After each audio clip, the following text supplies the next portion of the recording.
กองประชุมใหญ่ผู้แทนองค์คณะภาคกระทรวงการเงินครั้งที่ 4 ได้ดำเนินอย่างเป็นทางการในวันที่ 1 พฤศจิกายน 2025 ภายใต้คำขวัญยกสูงบทบาทความสามารถการนำพาของคณะภาคตั้งหน้าเป็นเจ้าตนเองบุกทะลุคุ้มครองการเงินเป็นทันสมัยอยู่แห่งการพัฒนาเศรษฐกิจสังคมแห่งชาติให้มีความเข้มแข็งสีเขียวและยืนยงกองประชุมภายใต้การเป็นประธานของสหายสันติภาพพรหมวิหารกรรมการส่วนกลางภาคเลขาคณะบริหารงานภาครัฐมนตรีกระทรวงการเงินและให้เกียรติเข้าร่วมของสหายสอนไซศรีพันดรกรรมการกรมการเมืองส่วนกลางภาคนายกรัฐมนตรีแห่งสปป.ลาวมีสหายปริญญาเอกวิไลวงศ์บุตรดาคำกรรมการส่วนกลางภาคของหัวหน้าคณะจัดตั้งส่วนกลางภาคและมีผู้แทนสมบูรณ์เข้าร่วมทั้งหมด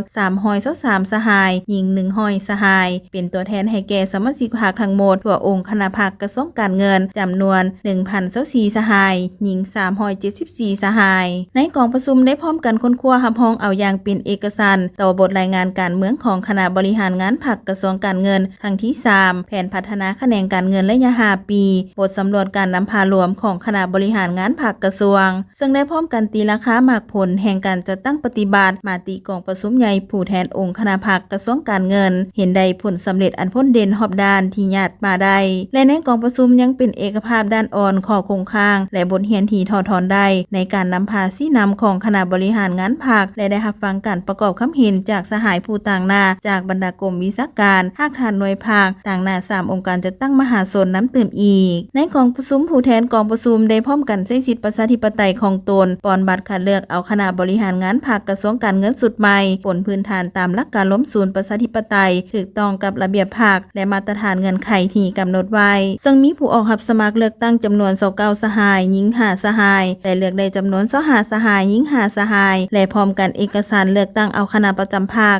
เลขาห้องเลขาคณะบริหารงานภาคประธานและห้องประธานกฎกาภาคดังไรซื่อลุมนี้สหายสันติภาพพรหมวิหารเป็นคณะประจำภาคทั้งเป็นเลขาคณะบริหารงานภาคกระทรวงการเงินสหายนางพรวรรณอุทวงศ์เป็นคณะประจำภาคทั้งเป็นห้องเลขาคณะบริหารงานภาคกระทรวงการเงินสหายภูวงศ์กิตวงศ์เป็นคณะประจำภาคทั้งเป็นประธานกฎกาภาคสหายสุริวัฒน์สุวรรณจุมคำเป็นคณะประจำภาคสหายนางเพชรสมรสอนเป็นคณะประจำภาคสหายอุบันสุพีดาเป็นคณะประจำภาคสหายผู้ขอคำวรรณวงศ์ไซเป็นคณะประจำภาคสหายวงคำแหงวงทจักรเป็นกรรมการคณะภาคสหายอุตแก้วแก้วดงศิลป์เป็นกรรมการคณะภาคสหายสิทธิโรจน์ลาสพลเป็นกรรมการคณะภาคสหายนูเซยพรหมศรีจันทร์เป็นกรรมการคณะภาคสหายนางแสงเดือนไสยศรเป็นกรรมการคณะภาคสหายสมจิตคำมงคุณเป็นกรรมการคณะภาคสหายจันทพรคำมณิจันทร์เป็นกรรมการคณะภาคสหายปริญญาเอกวิไลทองสุทธวิไลเป็นกรรมการคณะภาคสหายธรรมโรจน์ลาสพลเป็นกรรมการคณะภาคสหายวิเลศกินนวงศ์เป็นกรรมการคณะภาคสหายไพฑูรย์เทียงละไม